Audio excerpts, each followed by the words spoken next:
Hello friends, welcome to my YouTube channel. घटना चक्र पूर्वालोकन भारतीय इतिहास की इस वीडियो सीरीज़ में आज की ये वीडियो सिंधु सभ्यता संबंधी जो भी क्वेश्चंस पूछे गए हैं उसके बारे में है। घटना चक्र में जो सिंधु घाटी सभ्यता के बारे में समरी दे रखी है वो हम पढ़ चुके हैं, तो आज हम क्वेश्चन से स्टार्ट करेंगे। पहला क्वेश्चन है कि मानव समाज विलक्षण है क्योंकि वह मुख्यतः आश्रित होता है। ठीक है, तो देखो इसमें जो ऑप्शन है ना, मानव समाज इन चारों पर ही आश्रित होता है, लेकिन इसमें पूछा है कि मुख्यतः किस पर आश्रित होता है, तो मुख्यतः आश्रित होता है अर्थव्यवस्था पर।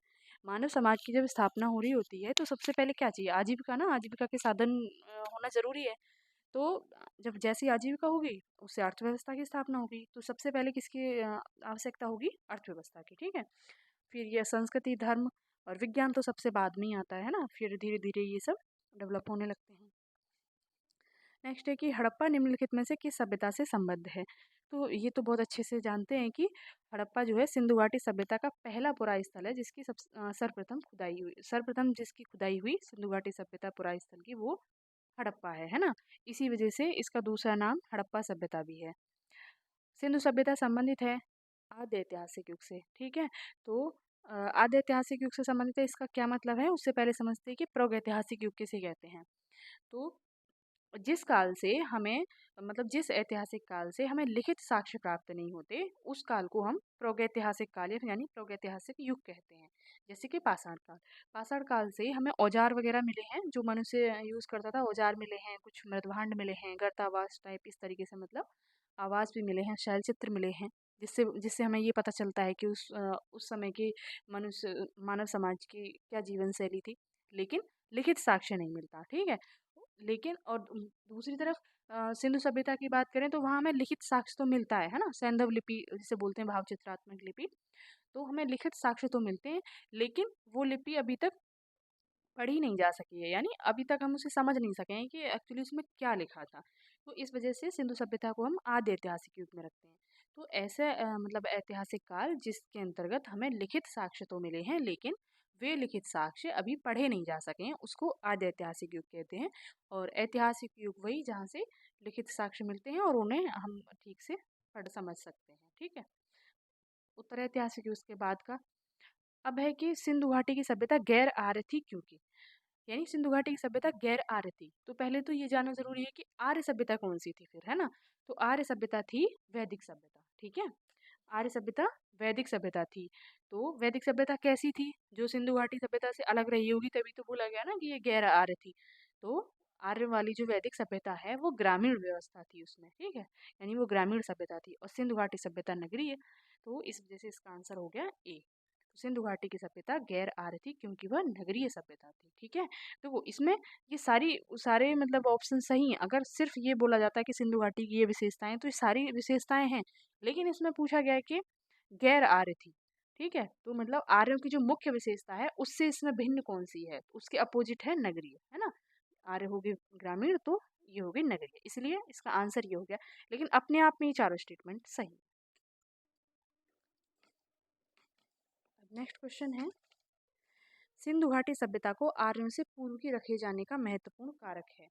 तो मतलब जो आर्यों की सभ्यता है उससे पहले की माना जाता है सिंधु घाटी सभ्यता को, तो उसका कारक क्या है, तो उसका कारक है मृदभांड। ठीक है, देखो सिंधु घाटी सभ्यता और वैदिक सभ्यता की, यानी आर्यों वाली जो सभ्यता है उसकी अगर तुलना की जाए ना, तो पता चलेगा कि सिंधु घाटी सभ्यता अधिक विकसित थी वैदिक सभ्यता से। तो मानव समाज क्या है भाई, विकास की तरफ ही तो अग्रसर होता है। तो जब सिंधु घाटी सभ्यता विकसित थी तो ऐसा लग सकता है कि सिंधु घाटी सभ्यता वैदिक सभ्यता के बाद की होगी, यानी पहले गांव बसते हैं उसके बाद ही तो नगर बसते हैं।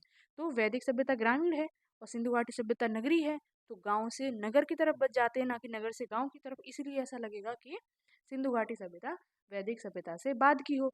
लेकिन मृदभांड, मुख्यतः मृदभांड, जिनसे पता चलता है कि सिंधु घाटी सभ्यता आर्यों से पहले की थी। ठीक है, वही चीज़ यहाँ पे लिखी है। और यहाँ पे सिंधु घाटी सभ्यता के मृदभांड और वैदिक सभ्यता के मृदभांडों के बारे में कुछ विशेषताएं बताई गई हैं, तो वो हम देख लेते हैं। काले रंग की आकृतियों से चित्रित लाल मृदभांड जहाँ हड़प्पा सभ्यता से संबंधित हैं। ठीक है, तो हड़प्पा सभ्यता के मृदभांड कैसे हैं, काले रंग की आकृतियों से चित्रित, यानी लाल रंग के मृदभांड जिन पे काले रंग की आकृतियां चित्रित की गई हैं, वहीं धूसर एवं चित्र धूसर मृदभांड आर्यों से संबंधित माने गए हैं। देखो मृदभांड यानी मिट्टी के बर्तन, ठीक है। तो हड़प्पा सभ्यता के मिट्टी के बर्तन कैसे हैं? पके जो आग में पका के कैसे हो जाते हैं? लाल हो जाते हैं ना। जब मिट्टी को आग में पकाया जाता है तो उस पे फिर काले रंग की चित्रकारी कर दी गई। तो ये तो हो गए हड़प्पा सभ्यता के। और वैदिक के कैसे हैं? धूसर एवं चित्र धूसर। धूसर से मतलब है कि वहाँ पे क्या मतलब वहाँ कैसे बर्तन बनाए जाते थे, उस मतलब उस सभ्यता में कैसे बर्तन मिले हैं हमें ज़्यादातर, जो पकाए नहीं गए, यानी गीली मिट्टी से बर्तन का आकार दिया, मतलब बर्तन बनाए गए और वो सुखा लिए गए, उनको पकाया नहीं गया। अगर पकाए भी गए तो इतने नहीं कि वो लाल हो जाएं, इसलिए वो कैसे रह गए? धूसर। और कुछ कुछ पे चित्रकारी की गई तो बोला गया चित्र धूसर मृदभांड, ठीक है। फिर है कि सिंधु घाटी संस्कृति वैदिक सभ्यता से भिन्न थी। तो वैदिक सभ्यता से भिन्न क्यों थी? तो इसके लिए हमें वैदिक सभ्यता के बारे में भी पता होना चाहिए, तभी तो हम बता सकते हैं ना सिंधु घाटी सभ्यता से भिन्न कैसे थी। वो हम अभी आगे पढ़ेंगे, लेकिन अब इसमें आया है तो एक बार देख लेते हैं। इसके पास विकसित शहरी जीवन की सुविधाएं थी, तो ये तो हमने पढ़ा ही है, हाँ जी थी।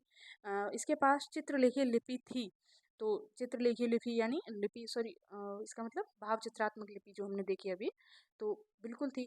अब इसमें कि इसके पास लोहे और रक्षा शस्त्रों के ज्ञान का अभाव था, यानी दोनों में तुलना हो रही है। इसका मतलब क्या हुआ कि वैदिक सभ्यता के पास तो इसका ज्ञान था, लेकिन सिंधु घाटी सभ्यता के पास इसका अभाव था, ठीक है। तो देखो सिंधु घाटी सभ्यता वैदिक सभ्यता से विकसित थी, ये अभी हमने पढ़ा। तो ऐसा लग सकता है कि वैदिक सभ्यता के पास इसका ज्ञान था और इसके पास नहीं था, ऐसा कैसे हो सकता है? तो मतलब ये सही है कि ऐसा ही है। सिंधु घाटी सभ्यता से हमें लोहे के साक्ष्य नहीं मिले हैं, इसलिए कहा जाता है कि यहाँ पे लोहे के बारे में इन लोगों को जानकारी नहीं रही होगी, ठीक है। रही बात रक्षा शस्त्रों की, तो रक्षा शस्त्र मतलब अपनी सुरक्षा के लिए कुछ औजार वगैरह जैसे मिलते हैं यहाँ पे, लेकिन इतने नहीं जैसे वैदिक सभ्यता में। उसका कारण भी है। वैदिक सभ्यता क्या थी? कबीलों में बटी हुई थी ना, और कबीले आपस में लड़ते थे, युद्ध करते थे, तो रक्षा शस्त्रों की आवश्यकता होती थी। इस वजह से रक्षा शस्त्रों का वहाँ पर विकास हुआ है ना। इसके बाद है कि हड़प्पा संस्कृति की जानकारी का प्रमुख स्रोत क्या है? तो हड़प्पा सभ्यता की जानकारी का प्रमुख स्रोत है पुरातात्विक खुदाई, है ना। मतलब ये सारी चीजें भी हड़प्पा सभ्यता के बारे में जानकारी देती हैं, लेकिन ये सब इसके अंदर आती हैं। जैसे कि अगर वेना आरेख बनाया जाए, मान लो ये सर्कल बनाया जाए, तो ये तो हो गया पुरातात्विक खुदाई, ठीक है। शिलालेख इसके अंदर आएगा, पक्की मिट्टी की मोहरें इसके अंदर आएगी। और भी जैसे मान लो कोई कलाकृति है, शैल चित्र है, आवास है, ये सब क्या है? ये इसके अंदर आ गए। क्यों? जब जैसे पुरातात्विक जब खुदाई हुई तभी तो हमें ये सारी चीजें मिली इसके अंदर। तो मेन चीज क्या हो गई? पुरातात्विक खुदाई। जब ये खुदाई हुई, इसके अंदर ये सारी चीजें मिली। और ये जो सारी चीजें थी, इनमें भी अगर ये देखा जाए कि सबसे ज्यादा जानकारी हमें किससे मिलती है, तो वो मिलती है मोहरों से, है ना। अगर मान लो ये ऑप्शन ना होता और यहाँ पे कुछ और लिखा होता, मान लो यहाँ पे मूर्तियां लिखी होती, या फिर गर्तावास, या गर्तावास नहीं सॉरी, मतलब कुछ मतलब धातु वगैरह ऐसा कुछ लिखा होता, तब हम यहाँ पे मोहरों के साथ जाते, है ना। लेकिन अभी यहाँ पे पुरातात्विक खुदाई का ऑप्शन है, तो हम इसके साथ जाएंगे, ठीक है। अब है कि निम्नलिखित में से कौन सा सिंधु घाटी की सभ्यता पर प्रकाश डालता है? एक सेकंड। तो सिंधु घाटी की सभ्यता पर जो प्रकाश डालता है, वो अभी जो हमने पढ़ा सेम पुरातत्व संबंधी खुदाई, ठीक है, पुरातत्व संबंधी खुदाई। नेक्स्ट है कि सिंधु घाटी के निवासियों की सभ्यता को जानने का मूल स्रोत है। अब देखो यहाँ पे वही जो भी यहाँ पे बात कर रहे थे, वो सेम क्वेश्चन है यहाँ पे मोहर है ना। जैसे कि अगर मान लो ये क्वेश्चन हमने ठीक से पढ़ा हो, है ना, ये वाला, इसको अच्छे से हमने विश्लेषण करके अगर इसको पढ़ा होता, ये पूछा गया 1994 96 में, उसके बाद आया है ये फिर 1996 में ही है। मतलब ये यूपीपीसीएस में है, ये आरएस में है। तो फिर इस क्वेश्चन को हम आराम से कर सकते हैं। इसमें है भाई, इसमें जानने का मूल स्रोत, इसमें 4 ऑप्शन दिए हैं। तो देखो मंदिर के बारे में तो हमें वहाँ से कोई साक्ष्य मिले ही नहीं है। लिपि मिली भी है तो वो समझ ही नहीं जा सकी है। अब इन दोनों में से अगर देखा जाए, तो सबसे ज़्यादा जानकारी हमें मोहरें देती हैं। मोहरें क्यों देती हैं? कि मोहरों पे ना विभिन्न चित्रांकन किया गया। अब देखो, मनुष्य किसकी चित्रकारी करेगा? जिसके बारे में ज्ञान होगा। जिसके बारे में ज्ञान ही नहीं है, उसका चित्र कैसे बनाएगा, है ना।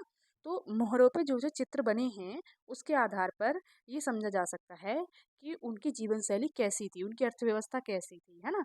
जैसे कि मोहरों पर बहुत सारी मतलब नारियों के चित्र बने हैं, तो उससे अंदाजा लगाया जाता है कि ये मात्र सत्तात्मक सभ्यता रही होगी। दूसरा, जैसे कि सिंधु सभ्यता की मोहरें अन्य सभ्यता में यानी मेसोपोटामिया वगैरह में मिलना, और वहाँ की मोहरें यहाँ मिलना, तो इससे क्या पता चल रहा है? आयात निर्यात होता रहा होगा, इसी वजह से तो आई यहाँ पे। और दूसरा कि मतलब जैसे मछुआरों के चित्र मिलना, उससे पता चल रहा है कि हाँ मत्स्य पालन होता होगा, ठीक है। इसलिए मोहरें हमें सिंधु घाटी के निवासियों के बारे में ज़्यादा जानकारी देती हैं कि उनकी जीवन शैली कैसी थी, ठीक है। फिर है कि हड़प्पा सभ्यता की उत्पत्ति के संदर्भ में निम्नलिखित में से कौन सा जोड़ा सही नहीं है। यानी हड़प्पा सभ्यता की उत्पत्ति कैसे हुई, इसके बारे में किस विद्वान ने क्या कहा है, ये यहाँ पे लिखा हुआ है। और इसमें से मतलब एक कथन जो है, सॉरी, एक विद्वान विद्वान के साथ जो स्टेटमेंट है वो गलत है। तो इसमें गलत है पहले वाला, है ना, रफीक मोहम्मद, सॉरी रफीक मुगल।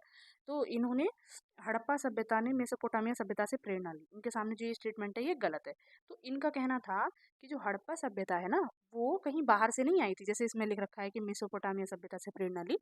इनका मानना था कि ये सभ्यता यहीं की है, बजाय कहीं बाहर से, है ना। कहीं बाहर से नहीं आई है, यहीं की सभ्यता थी। दूसरा, ये तीनों सही हैं। अब ये तीनों सही हैं तो इनका एक बार देख लेते हैं कि इन्होंने क्या क्या कहा। तो J.H. मैके ने कहा था कि सुमेर से लोगों का पलायन, यानी सुमेर से, सुमेरियन सभ्यता जो थी इराक वाली, वहाँ से लोग यहाँ आए थे और उन्होंने मतलब ये सभ्यता सभ्यता की स्थापना की, ठीक है। मार्टिमर व्हीलर कहते हैं कि पश्चिम एशिया से सभ्यता के विचार का प्रवसन, यानी मैके ने बोला सुमेर से और मार्टिमर व्हीलर ने बोला पश्चिम एशिया से। और अमलानंद घोष कहते हैं कि हड़प्पा सभ्यता का उद्भव पूर्व हड़प्पा सभ्यता की परिपक्वता के परिणाम स्वरूप हुआ। यानी हड़प्पा सभ्यता से पहले जो लोग यहाँ रहते रहे होंगे, जब उनका विकास हुआ तो वो हड़प्पा सभ्यता कहलाई, ठीक है। अब देखो, याद करने के लिए अगर देखा जाए तो ये दोनों इंडियन नेम है ना, एम रफीक मुगल और अमलानंद घोष, है ना। तो ये लोग भाई इंडिया के हैं, तो हम क्यों कहें कि बाहर से आए थे, वो यहीं के थे ना। तो इनका मानना है कि ये लोग यहीं के थे, बजाय कि कहीं और बाहर से सभ्यता आई थी। और इनका मानना है कि बाहर से आई थी। ये यहाँ पे लिखा है कि E.J.H. मैके का मानना है कि हड़प्पा सभ्यता की उत्पत्ति सुमेर यानी मेसोपोटामिया से लोगों के प्रवसन के कारण हुई। इन्हीं के समरूप प्रवसन के सिद्धांत के इतिहास पर D.H. गार्डे तथा मार्टिमर व्हीलर का मानना है कि हड़प्पा सभ्यता की उत्पत्ति पश्चिम एशिया की सभ्यता के विचार से प्रवसन के कारण हुई, ठीक है। तो मैके के साथ साथ D.H. गार्डन ने भी यही माना है कि पश्चिम एशिया से ये सभ्यता आई, ठीक है। उसके बाद है कि इस संदर्भ में अमलानंद घोष का विचार है कि हड़प्पा सभ्यता का उद्भव पूर्व हड़प्पा सभ्यता की परिपक्वता के परिणाम स्वरूप हुआ। तो अमलानंद घोष ने कहा कि भाई यहाँ पे जो पहले सभ्यता रहती थी उसी का विकास हुआ, जो कि हड़प्पा सभ्यता कहलाई। उसके बाद है कि Stuart Piggott, Fairservis, George F Dales तथा रफीक मुगल आदि विद्वान स्थानीय उत्पत्ति के सिद्धांतों को मान्यता देते हैं। यहाँ पे देखो स्टुअर्ट पिगट का नाम आया है, और स्टुअर्ट पिगट हम पहले भी पढ़ चुके हैं, अगर लास्ट वीडियो देखी हो तो। स्टुअर्ट पिगट ने कहा था कि हड़प्पा और मोहनजोदड़ो ये दोनों किसी विस्तृत साम्राज्य की जुड़वा राजधानी रही होंगी, है ना।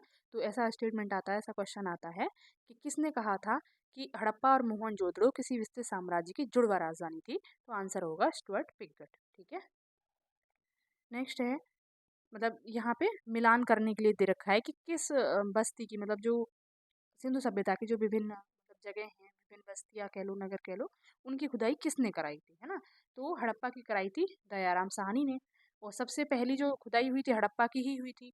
दयाराम साहनी ने खुदाई कराई, लेकिन किसके निर्देशन में कराई थी? John Marshall. हस्तिनापुर की कराई बीबी लाल ने, तक्षशिला की कराई जॉन मार्शल ने, कौशाम्बी की NG मजूमदार ने, ठीक है। भारत में चांदी की उपलब्धता के प्राचीनतम साक्ष्य मिलते हैं तो हड़प्पा संस्कृति से। तो हड़प्पा संस्कृति से भारत में चांदी की उपलब्धता के सर्वप्रथम साक्ष्य मिलते हैं। और ये चांदी आती कहाँ से थी? तो राजस्थान की जावर खान से, है ना। तो राजस्थान की जावर खान आज भी चांदी के लिए ही जानी जाती है।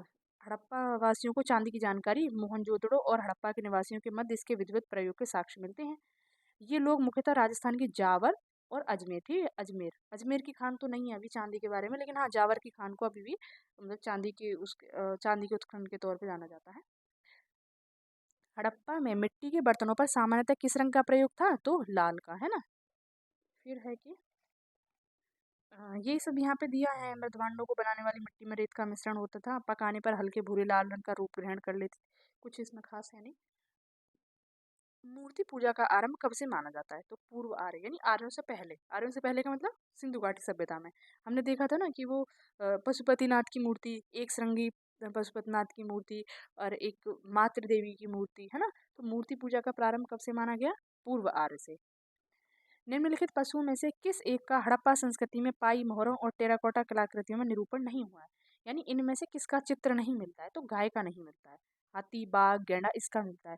देखो सांड का यानी वृषभ का मिलता है, लेकिन गाय का नहीं मिलता, ये याद रखना। गाय की जो महत्ता है ना वो वैदिक सभ्यता में जाके हमें देखने को मिलती है। बजाय सिंधु के। हड़प्पा संस्कृति मोहरों एवं टेराकोटा कलाकृतियों में गाय का चित्रण नहीं मिलता, जबकि हाथी, गैड़ा, बाघ, हिरण, भेड़ा लिख रखा है, भेड़ा आदि के अंकन मिलते हैं। गाय को महत्व वैदिक काल में प्राप्त हुआ। निम्नलिखित में से कौन सा एक हड़प्पा स्थल नहीं है? तो सोहगोरा हड़प्पा स्थल नहीं है। चनहुदड़ो, कोट दीजिए, ये दोनों पाकिस्तान में हम पहले पढ़ चुके हैं, और देसलपुर ये गुजरात में है। ठीक है, तो सोहगोरा नहीं है, तो सोहगोरा कहाँ का है? तो सोहगोरा मतलब किससे संबंधित है? तो सोहगोरा मौर्य काल से संबंधित है।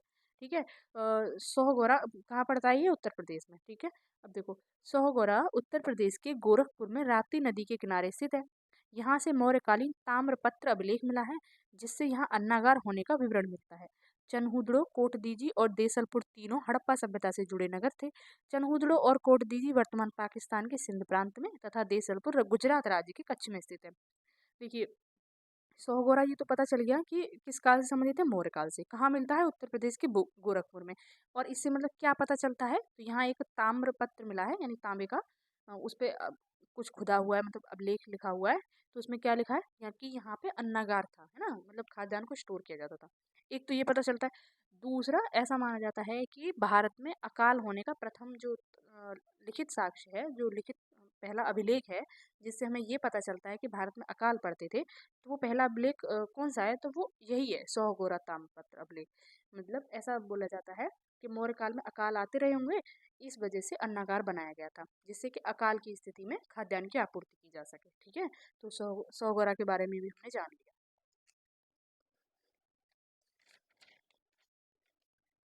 यहाँ पर भी मिलान के लिए दे रखा है कि किस स्थल से क्या मिला। तो लोथल से गोदीवाड़ा, है ना, बहुत फेमस है, मतलब यहाँ बंदरगाह था सिंधुवासियों का। और कालीबंगा से जुता हुआ खेत। कालीबंगा कहाँ पड़ता है? ये राजस्थान में। धौलावीरा से हड़प्पन लिपि के बड़े आकार के 10 चिन्ह वाला एक शिलालेख। बनावली से पक्की मिट्टी की बनी हुई हल्की प्रतिकृति। धौलावीरा गुजरात में है और बनावली हरियाणा में है ना। तो हरियाणा में बनावली है। बनावली घग्गर नदी के किनारे, ये भी याद रखना है। और बनावली से क्या मिला है हमें? पक्की मिट्टी की बनी हुई हल्की प्रतिकृति, यानी रियल वाला हल नहीं मिला। ऐसे याद कर सकते हैं, बनावली से बनावटी हल मिला। यही यहाँ पे है, कुछ इसमें नया है नहीं। एक जुते हुए खेत की खोज की गई थी, तो वो कालीबंगा में, राजस्थान में कालीबंगा पड़ता है। और कालीबंगा की खोज सबसे पहले किसने की थी? मतलब यहाँ से जो कुछ भी पुरातात्विक साक्ष्य जो मिलने स्टार्ट हुए थे, मतलब किसने खोज की? तो वो इटली ने की थी। और कालीबंगा हड़प्पा सभ्यता का ही भाग रहा है। ये किसने बताया था? तो ये अमलानंद घोष ने बताया था। ठीक है, ये हमने पीछे पढ़ा था। निम्न में से किस हड़प्पन नगर में जुते हुए खेतों के निशान मिले हैं? तो अभी हमने देखा कालीबंगा में मिले हैं। ठीक है, यहाँ पर भी देखो मिलान के लिए दे रखा है। हड़प्पा है लोथल, कालीबंगा, मोहनजोदड़ो। यहाँ पे लिखा है समाधान R37, गोदी नतर्की की मूर्ति, जुता हुआ खेत। जुता हुआ खेत तो अभी भी हमने पढ़ा, कालीबंगा के साथ मिला देंगे, कोई दिक्कत नहीं है। लोथल भी पढ़ा था, लोथल गोदी हो गया। अब ये दो बचते हैं। देखो, मोहनजोदड़ो को सिंधी भाषा में मृतकों का टीला जो होता है, उसको सिंधी भाषा में मोहनजोदड़ो कहते हैं। ठीक है, तो मोहनजोदड़ो को मृतकों का टीला कहते हैं, इसलिए हमें लग सकता है कि ये समाधान R37 मतलब इसके साथ मिलान होगा। तो ऐसा नहीं है। हमने पढ़ा था कि हड़प्पा के नगरों को जैसे दो भागों में विभाजित किया गया, पश्चिमी और पूर्वी। पश्चिमी को कहा गया दुर्ग टीला और पूर्व को कहा गया नगर टीला। ठीक है, और इनके दक्षिण में था यहाँ पे, मतलब यहाँ पे समाधान थे, जिसको नाम दिया गया R37। तो हड़प्पा का है ये समाधान R37। ठीक है, दक्षिण भाग में। मोहनजो अब ये बचा नतर्की की मूर्ति, तो ये हो गई मोहनजोदड़ो के साथ। ठीक है, अब यहाँ पे नदियां दे रखी हैं कि कौन सा स्थल किस नदी के किनारे रहा था। अब इसमें देखो, हड़प्पा का तो पता ही है सबको, और हड़प्पा मतलब बहुत ज़्यादा इंपॉर्टेंट है, तो हड़प्पा तो बिल्कुल ही पता होना चाहिए। इनफैक्ट ये भी पता होना चाहिए कि ये रावी नदी के किस तट पर, बाएं या दाहिने? तो ये बाएं तट पर स्थित है रावी के। ठीक है, अब ये तीनों बचते हैं। और देखो, अगर हमें इतना भी पता हो ना कि हस्तिनापुर कहाँ पड़ता है, और फिर ये नदियाँ थोड़ा बहुत ये आइडिया हो कि ये उत्तर भारत में बहती है कि दक्षिण भारत में, तब भी हम आइडिया लगा सकते हैं। उससे मतलब इसका आंसर निकाल सकते हैं। तो हस्तिनापुर कहाँ है? ये मेरठ में। मेरठ यानी उत्तर प्रदेश में। तो देखो, गोदावरी, कृष्णा, गंगा, इनमें से उत्तर प्रदेश में कौन सी बहती है? गंगा। तो ठीक है, गंगा हो गई। उसके बाद में अब ये ना, अब एक के साथ दो और बी के साथ तीन, एक के साथ दो और बी के साथ तीन, ऐसा हमारा एक ही ऑप्शन है ना। और फिर चार और एक, तो ये चार है और एक है। ठीक है, अब ये याद कर लेना, नेक्स्ट में कहीं मतलब ऐसा हो सकता है ऑप्शन से उठा के क्वेश्चन बनाते हो। नागार्जुन कोंडा कहाँ है? कृष्णा पर नागार्जुन बांध भी है ना, वो पढ़ा होगा। नागार्जुन बांध काफी ज्यादा मतलब न्यूज में रहता है, तो उससे हम समझ सकते हैं कि नागार्जुन कोंडा कहाँ रहा होगा। उसके बाद में पैठन, पैठन है गोदावरी।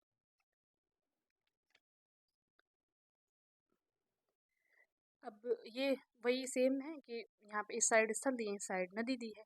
तो हड़प्पा रावी हो गया, कालीबंगा घग्गर, ठीक। और इधर है लोथल, लोथल का हो गया भोगवा, लो थाल में भोग लगाना, ऐसे करके हमने याद भी किया था पहले। और रोपड़ हो गया सतलज के साथ। हड़प्पा किस नदी के किनारे अवस्थित है? तो रावी। सैंदव सभ्यता का महान स्नानागार कहाँ से प्राप्त हुआ? मोहनजोदड़ो से। अब इसकी लंबाई चौड़ाई दे रखी है, उत्तर से दक्षिण 55 मीटर और पूर्व से पश्चिम 33 मीटर, है ना। उत्तर से दक्षिण 55 और पूर्व से पश्चिम 33, ठीक है।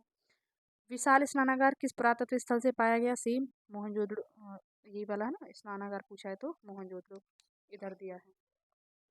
सिंधु घाटी की सभ्यता के किस पुरास्थल से नाव के चित्र या मॉडल प्राप्त हुए हैं?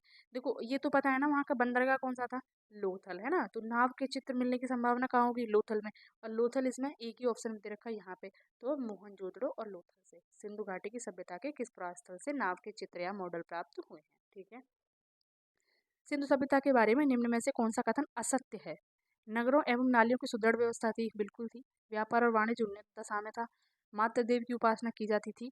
लोग लोहे से परिचित थे, ये तो अभी अभी हमने थोड़ी देर पहले देखा था, है ना। तो उसी से क्वेश्चन मतलब बना दिया गया। तो लोग लोहे से परिचित नहीं थे, तो इसका आंसर होगा डी। सिंधु घाटी सभ्यता जानी जाती है, किस चीज़ के लिए जानी जाती है? अपने नगर नियोजन के लिए, बिल्कुल। मोहनजोदड़ो और हड़प्पा के लिए, अपने कृषि संबंधी कार्यों के लिए, अपने उद्योगों के लिए। तो इसमें चारों ही सही है, आंसर है डी, उपयुक्त सभी।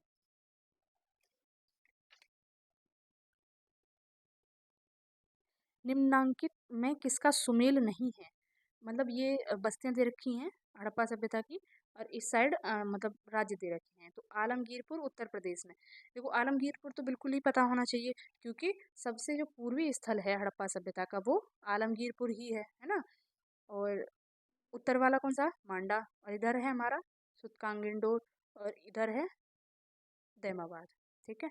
लोथल गुजरात में, अभी कई बार पढ़ा। कालीबंगा सही नहीं है, कालीबंगा के सामने में क्या पढ़ा था अभी? राजस्थान, है ना, जहाँ से जुते हुए खेत मिले। और रोपड़ जस्ट अभी थोड़ी देर पहले पढ़ा है, पंजाब। तो इसमें आंसर होगा सी, गलत पूछा है ना। यहाँ दिया है कि सिंधु सभ्यता से संबंधित कौन से केंद्र उत्तर प्रदेश में स्थित हैं? ये यूपीपीसीएस में पूछा है। तो यूपीसीएस में जो भी हड़प्पा सभ्यता संबंधी स्थल हैं वो हमें सभी पता होने चाहिए। हालांकि यहाँ पे तो सिर्फ दो ही हैं, है ना। तो इसमें कौन से हैं? कालीबंगा राजस्थान में पड़ता है, लोथल गुजरात में, अभी यहाँ पे जस्ट पहले देखा ही है। आलमगीरपुर और हुलास ये दोनों यूपी में। हुलास कहाँ है? सहारनपुर में। और आलमगीरपुर मेरठ में, ठीक है। और किस नदी किनारे है ये? हिंडन। अब है यहाँ पे। और देखो मतलब अभी मैंने यहाँ पे बताया था कि हड़प्पा सभ्यता का सबसे जो उत्तरी परास्थल है वो मांडा है। उत्तर प्रदेश में एक जगह है मांडी, मांडी, ये भी हड़प्पा परास्थल है, ठीक है। तो मांडा और मांडी में कंफ्यूज नहीं होना। और ये मांडी कहाँ पड़ता है? कहीं कहीं मंडी भी लिखा रहता है, तो ये मांडी पड़ता है मुजफ्फरनगर में। निम्नलिखित में से कौन सा हड़प्पा कालीन स्थल गुजरात में है? लोथल। राखीगढ़ी कहाँ है ये? राखीगढ़ी है हरियाणा में, और कालीबंगा है राजस्थान में। डाबरकोट ये नया है, तो इससे पता चलता है कि ये भी हड़प्पा कालीन स्थल रहा होगा। इसके बारे में एक बार देख लेना। हड़प्पा संस्कृति के स्थल एवं उनकी स्थिति संबंधी निम्नलिखित युग्म में कौन सा एक सुमेलित नहीं है? बनावली हरियाणा, ठीक है। आलमगीरपुर उत्तर प्रदेश, ये भी ठीक है। बनावली से याद आ रहा है कुछ? बनावटी, है ना, याद करा था। क्या हल की प्रतिकृति, है ना, मिट्टी का यानी टेराकोटा का हमें हल मिला है यहाँ से, बनावली से, है ना। फिर है दैमाबाद महाराष्ट्र, अभी जस्ट हमने देखा कि सबसे दक्षिणी जो प्राय स्थल है सिंधु सभ्यता का वो दैमाबाद ही है। राखीगढ़ी राजस्थान, तो ये वाला गलत है। राखीगढ़ी कहाँ है? हरियाणा में। और राखीगढ़ी ना हड़प्पा सभ्यता का सबसे बड़ा यानी सबसे विस्तृत प्राय स्थल भी है, इसकी एक विशेषता और है। अब इधर स्टेट दे रखे हैं, और ये अब मांडा जम्मू कश्मीर बिल्कुल पता होना चाहिए, है ना, सबसे उत्तरी प्राय स्थल। दैमाबाद सबसे दक्षिणी प्राय स्थल। कालीबंगा राजस्थान, ये भी सही है। और अरे मतलब ये आंसर दे रखा है। फिर उसके बाद में राखीगढ़ी हरियाणा, तो यहाँ पे अगर हम देखें तो मिला सकते हैं आराम से। मांडा हो गया इधर, दैमाबाद हो गया महाराष्ट्र, कालीबंगा हो गया राजस्थान, और हरियाणा राखीगढ़ी। अब यहाँ पे हड़प्पा स्थल दे रखे हैं और ये मतलब राज्यों के साथ इनको मिलाना है। तो देखो इसमें हुलास हमने पढ़ा था अभी, अगर पीछे के क्वेश्चन लगाए होंगे तो ये 2020 में जो पूछा गया है इसे हम कर सकते हैं। देखने में बड़े नए नए से लग रहे हैं, लेकिन इसमें दो तो हमें पता ही है। मांडा तो बिल्कुल ही पता है, और हुलास अभी अगर पिछले 2-3 साल के क्वेश्चन देखे होते, जैसे कि इसमें यहाँ था ना, यूपी से ये रहा 2018 में हुलास ऑप्शन में दिया था, है ना। अगर ये दो ऑप्शन पता हो तो इसका आंसर आसानी से निकाला जा सकता है। देखो हुलास हमने अगर पढ़ लिया होता तो हमें पता चलता है कि ये उत्तर प्रदेश में है। मांडा तो पता है ही, सबसे उत्तरी है तो जम्मू कश्मीर में। अभी हमारे पास बचता है बालू और पाडरी, और हमारे पास स्टेट कौन से बचते हैं, गुजरात और हरियाणा। अब ये देखो गुजरात का इसमें कौन सा लग रहा है, पाडरी वर्ड गुजरात से लग रहा है कि हरियाणा से, तो पाडरी ऐसा लग रहा है ना गुजराती होगा ये वर्ड, हाँ। तो पाडरी अगर गुजरात के साथ मिलान कर दें और बालू को हरियाणा के साथ, तो हमारा आंसर आ जाएगा 3-2-4-1। 3-2-4-1, ठीक है। हड़प्पा संस्कृति के निम्नलिखित स्थलों में से कौन सिंध में अवस्थित है। तो सिंध में कौन से अवस्थित हैं, सिंध में है ये हमारे मोहनजोदड़ो और चनहुदड़ो, ठीक है। हड़प्पा और सुरकोटदा, सुरकोटदा तो गुजरात में है। देखो हड़प्पा पाकिस्तान के पंजाब में, मोहनजोदड़ो तथा चनहुदड़ो दोनों सिंध प्रांत में, तथा सुरकोटदा गुजरात में। देखो सुतकांगिन और सुरकोटदा दोनों एक जैसे लग सकते हैं, लेकिन सुरकोटदा गुजरात में है और सुतकांगिन पाकिस्तान में है, और सुतकांगिन सिंधु सभ्यता का सबसे पश्चिमी पुरास्थल है ना। मोहनजोदड़ो निम्नलिखित में से कहाँ पर स्थित है, तो पाकिस्तान के सिंध प्रांत में। चनहुदड़ो के उत्खनन का कार्य किसने किया था, J.H. मैके ने। मोहनजोदड़ो से लगभग 129 किलोमीटर दक्षिण में स्थित चनहुदड़ो की खोज सर्वप्रथम 1931 में NC मजूमदार ने की थी। वर्ष 1935-36 में मैके ने यहाँ उत्खनन कराया। यानी मैके और मजूमदार दोनों ही चनहुदड़ो के उत्खनन कार्य से संबंधित हैं। पहले मजूमदार ने कराया, फिर मैके। सिंधु घाटी सभ्यता का कौन सा स्थान अब पाकिस्तान में है, आंसर है हड़प्पा। रंगपुर जहाँ हड़प्पा की समकालीन सभ्यता थी, सौराष्ट्र में। तो रंगपुर ऐसा मतलब गुजरात में पड़ता है ये, ऐसी ऐसा स्थल है जहाँ से हड़प्पा से पहले की, हड़प्पा की और हड़प्पा के बाद की संस्कृति के साक्ष्य मिलते हैं, है ना। यानी रंगपुर तीनों संस्कृतियों के रंग में रखा है, ऐसे करके याद कर लो। रंगपुर गुजरात के सौराष्ट्र क्षेत्र में है, यहाँ से प्राक हड़प्पा, हड़प्पा और उत्तर हड़प्पा कालीन सभ्यता के साक्ष्य मिलते हैं। दधेरी एक परवर्ती हड़प्पी पुरास्थल है, तो पंजाब में पड़ता है। देखो ये नया आया है तो मतलब इसे याद रखना, हो सकता है आगे मतलब इसे ऑप्शन में दे दे या फिर इसी को लेकर फिर से क्वेश्चन बन जाए। तो दधेरी एक परवर्ती यानी हड़प्पा के बाद का, दधेरी एक परवर्ती हड़प्पी पुरास्थल है जो पंजाब प्रांत के फतेहगढ़ साहिब जिले में गोविंदगढ़ के पास स्थित है। मतलब बस इतना ही पता होना चाहिए कि दधेरी कहाँ है, पंजाब में है, और किससे संबंधित है, परवर्ती हड़प्पी पुरास्थल से, ठीक है। सिंधु सभ्यता का कौन सा स्थान भारत में स्थित है, तो लोथल। वह हड़प्पी नगर जिसका प्रतिनिधित्व लोथल का पुरातत्व स्थल करता है किस नदी पर है, भोगवा, थाल भोग, है ना। ऐसे थाल में भोग लगाना, ऐसे याद किया था ना। हड़प्पा सभ्यता स्थल लोथल कहाँ स्थित है, तो ये गुजरात में। 43 हो गए हैं। अब इससे आगे के हम नेक्स्ट वीडियो में देखेंगे। आज के लिए बस इतना ही। Thank you for watching. Okay.